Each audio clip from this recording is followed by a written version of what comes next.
Artificial intelligence versus auditors. Will robots take auditors' jobs or simply eliminate Excel nightmares?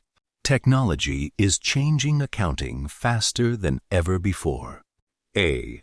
I can scan entire ledgers in seconds, analyze thousands of transactions instantly, and identify unusual patterns faster than any human team.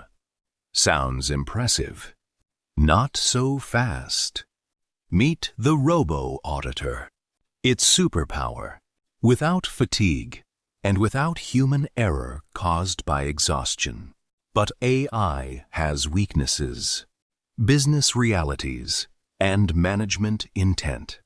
When a CFO gives a complicated explanation, AI may detect anomalies, but it cannot always judge whether something feels wrong.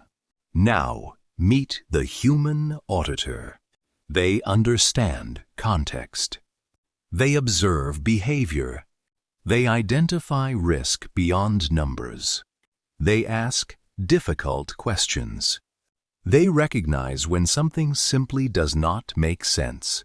Of course, humans have weaknesses too. Manual work takes time.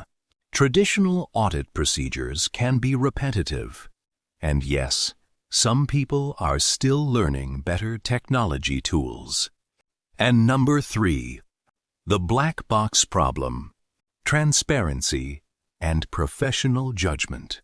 So what is the future? AI will probably not replace auditors, but auditors who use AI effectively may outperform those who ignore it. The future auditor is not replaced by technology. The future auditor becomes stronger because of technology. Think of AI not as competition. Think of it as your audit superpower. This is Accounting School. Learn today, lead tomorrow.